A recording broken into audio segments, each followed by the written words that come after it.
Maybe it's in the gutter where I left my lover.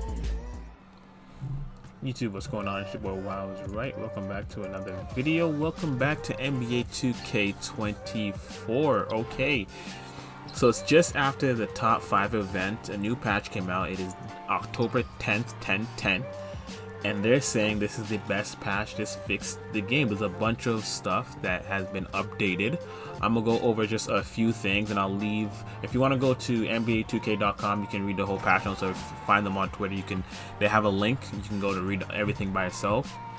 But a lot of key things that I want to acknowledge is the fact that the dunk meter, the standing dunk meter, is now associated with the standing dunk meter. I did play a center a lot, and I found that, okay, for the only reason why I'm using precision dunker is if I have a high driving layup, but that doesn't matter anymore.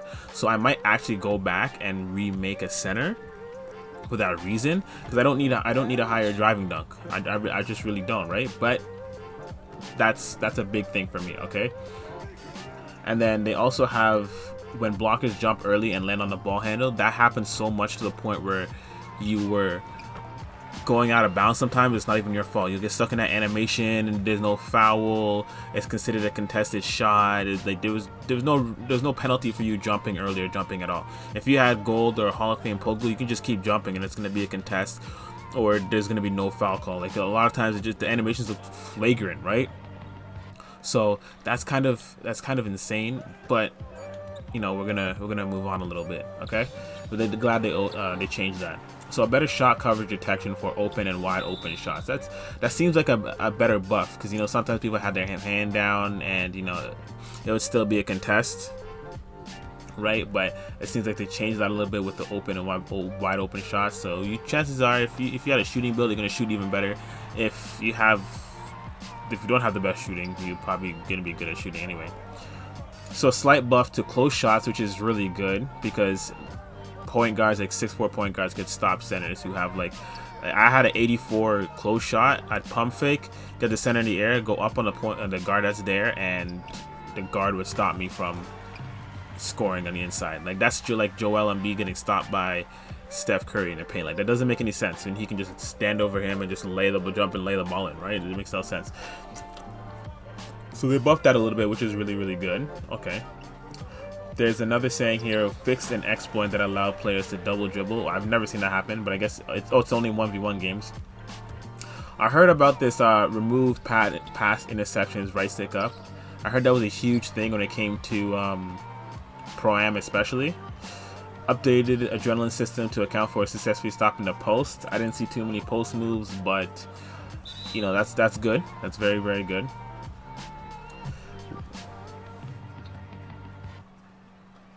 They limited the distance from which rebounds can branch to putbacks, which if you ever seen someone do a putback, like they'd be taken off sometimes from like the block. Like they take off on the block, get the rebound, and they just dunk it. Like just catch it from there and just dunk it. Like some of the putbacks were actually insane. So that's kind of good. Improved responsiveness when of stopping when setting the screen. So I'm guessing screens got buffed there. That's really good.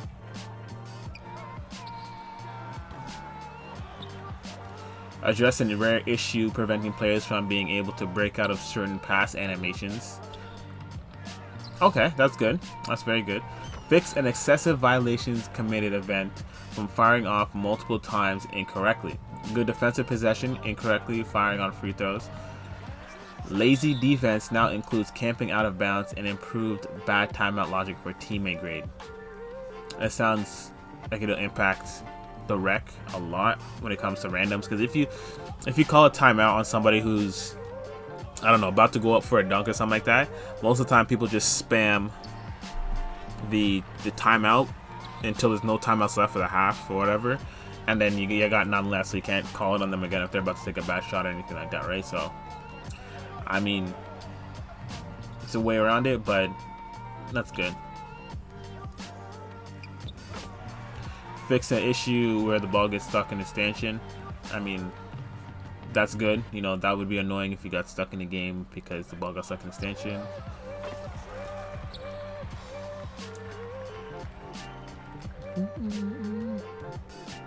They also bust limitless range. I heard limitless range was definitely broken. and not being used, so that's good that they buffed it. Even though I just read on Reddit and Twitter that they didn't really fix it, even though they said they did, it still kind of works the same. I think people are too used to shooting from like half court when someone has limitless range. You know what I mean? I think limitless range should like be literally at the hash and not be able to pull from half court, because they're trying to make this game kind of sim but arcadey at the same time. So even though it is nice when someone's got their badge and they have like a 94, 96, 92 three-pointer to be able to dribble across half court and just pull off from half court, but because they're trying to adhere to the simulation kind of players, they kind of tone that down. So I think people are unable to realize that and understand that that's a little bit too far of limitless range. Maybe if you have Hall of Fame, you might be able to make like 1 of 3, but before you couldn't shoot from hash. You couldn't shoot from hash before, so it's a real struggle, and it makes it harder to space the floor for people. The guards are having a hard time because they had to like stay up on the 3-point line if they wanted to try and find a 3.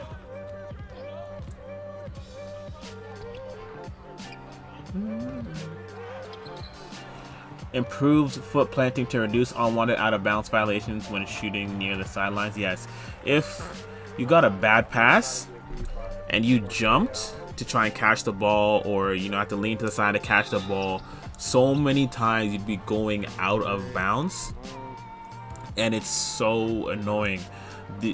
I can understand it because someone who has like a 50 pass rating launches it down court, it's not a good pass. It's kind of hard for you to catch the ball and still be in bounds to go in and shoot, right? But at the same time, even someone who has a good pass accuracy, you just be out of bounds sometimes. It's kind of annoying. The out of bounds is really, really sensitive.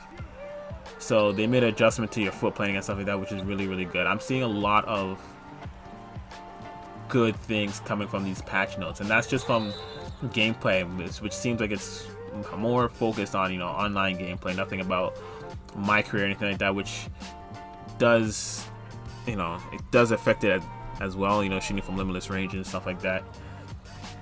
So one of the big things in the community was fixing steals. Everybody wanted the steals to be turned down. It says here that they fixed an issue with the on-ball steal system that forced the ball to yo-yo back to the previous ball hand midway through a crossover or behind the back. I've seen that a few times, and it was very, very annoying to see, because that's not fair. Not fair to the ball handler, not fair to the guard to have that happen to him. So I'm glad they fixed that. That animation shouldn't have been in the game after all these years of been making 2K. That shouldn't have been an animation in the game, but it is what it is.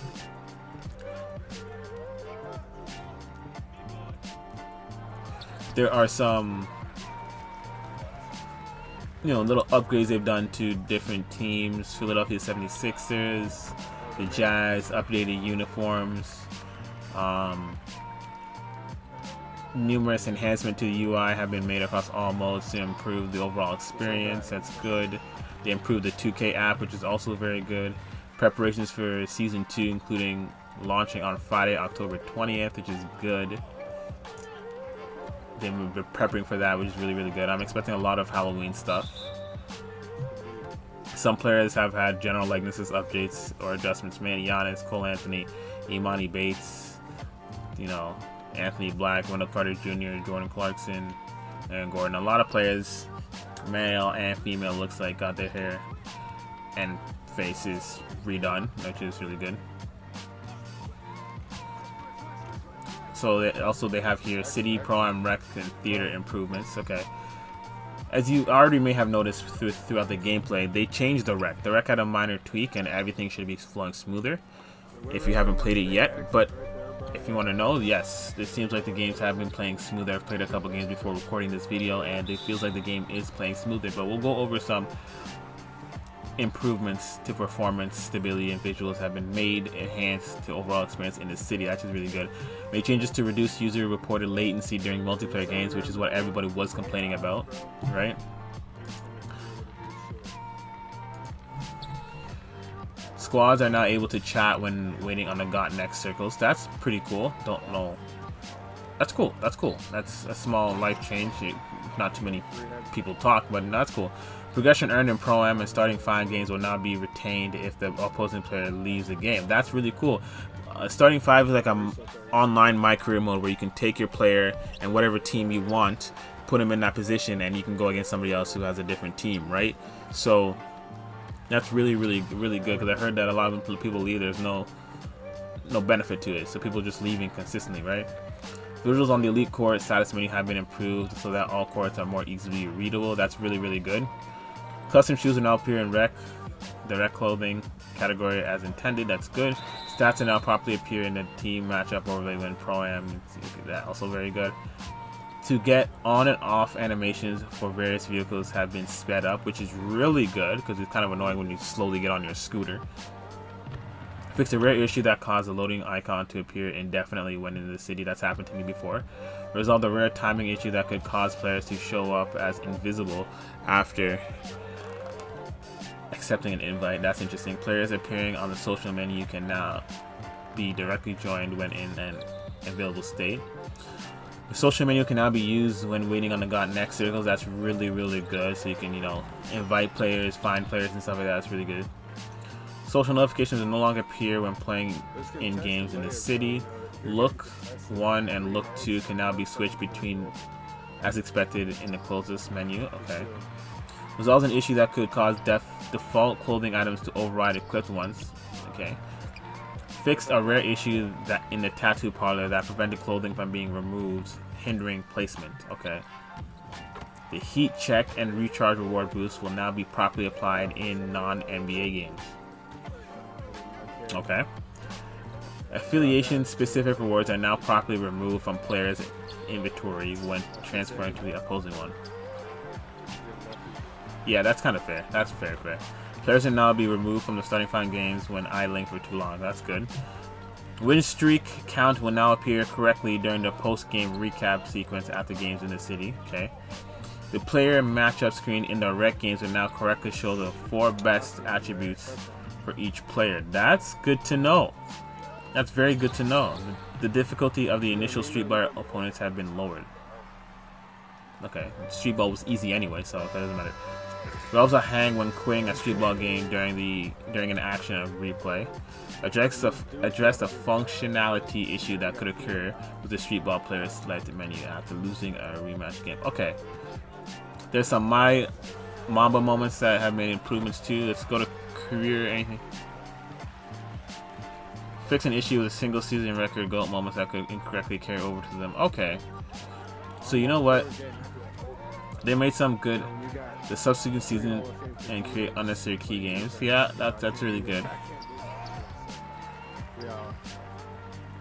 The artist shooting gem stays open now. That's good. Updated the starting requirements for Chris Brickley and the artist shooting quest so they unlock more easily for all types of players. That's really good. The win back-to-back MVPs goal will now correctly complete when accomplished. That's good. Resolved an issue that could cause certain coach game goals to be failed prematurely. Yeah, that's happened to me before. Many improvements have been made to social media messaging. That's good. GOAT skills. Various fixes and adjustments have been made to GOAT skills stat tracking and requirements. That's good. Various tuning adjustments and fixes have been made, optimizing content related to record-breaking performances and the rise of the GOAT tier list. Okay. Resolved an issue that caused rebirth and certain badge records to not be unlocked as expected. Multiple fixes and adjustments have been made. Okay. So it looks like they made a handful of adjustments to the My Career. Nothing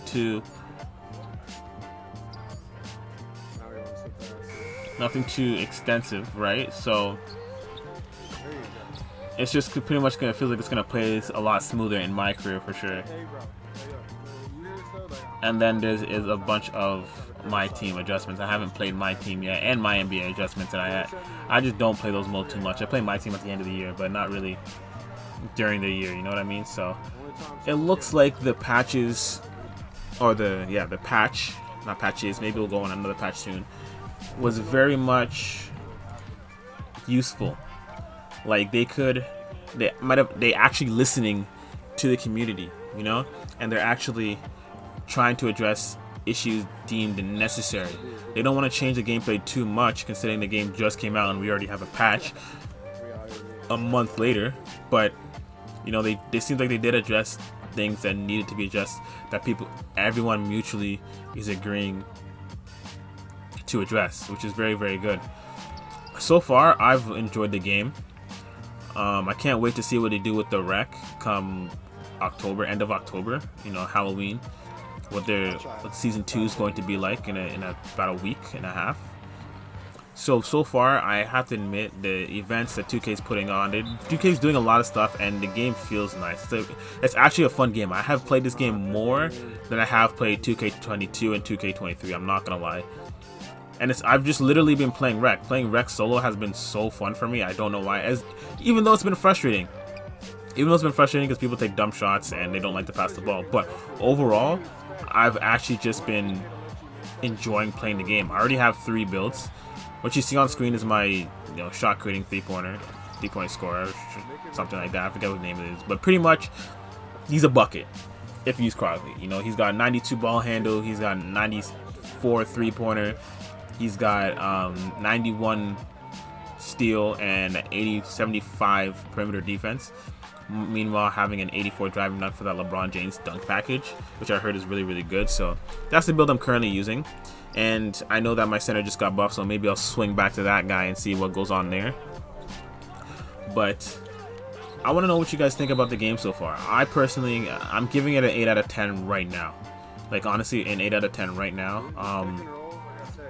I think it could get better provided they don't change things too much to the point where like someone's build is like now useless. I like what they're doing with the seasons. The seasons isn't too bad. You get good rewards. I think they should up the rewards a little bit more if we're going to be paying every season to get those rewards, you know.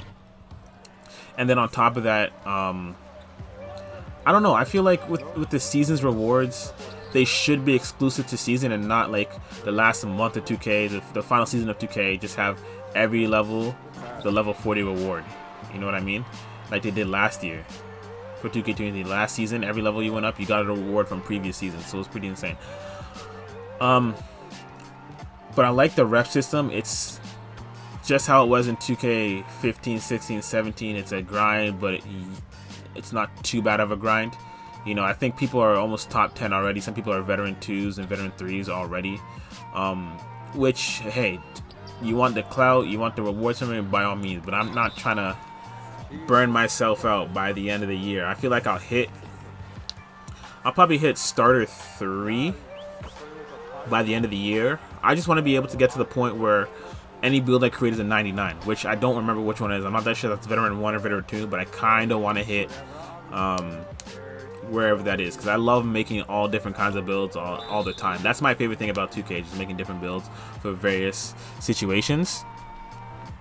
So I'm grinding for that. That's the only thing I'm really grinding for. I do want to get into Pro-Am, which looks fun and it's very entertaining to watch, because you can't just shot create for 3-pointers only. You get to see players like Bear the Beast, LaMonsta, Spam 1 of 1. There's all kinds of all kinds of people who are playing differently and scoring in different ways, whether it be from your teammates getting buckets, backdoor cuts, they're doing their corner triple threat, or maybe you're just taking a midi because midi's got buff, so shot creator's got a huge buff. So Tycena's kind of going crazy this year. So Pro-Am seems to be a lot of fun to play. I'm not the best player, but I am looking for a Pro-Am team to kind of build with so I can learn how to play a lot more, you know. But as of this patch and the events, I'll give them an 8 out of 10. I give them an 8 out of 10, and hopefully they don't change too much and just continue to put out with events. I think they should come out with the rec events a lot more, and the 2x rec events a lot more. Like, I don't know, like maybe once a month or maybe twice a month. They should do that. It gets more people on the game, and it gets me to like grind a little bit more, because you want to take advantage of those double reps. I don't think it should be like once every 2-3 months. You gotta plan around it. Like, you know, if it happened more often, then, you know, I might be like, all right, this weekend I'm gonna grind so hard, then next weekend I'm gonna go do something else. You know what I mean? And you should allow people to grind up to those higher rep levels, because it feels more rewarding when everybody can achieve it while being a casual. But at the same time, the top 10 should be for the people who hit top 10 first, you know what I mean? So that'd be really cool. But it's been your boy Wows Right. I hope you guys enjoyed the video, and if you're wondering what's going on, the guy's getting mad at me because we almost lost the game because the center wasn't doing his job. He had 25 shots shooting 50%, but that's besides the point. That's for another video. I'll catch you guys later. Peace.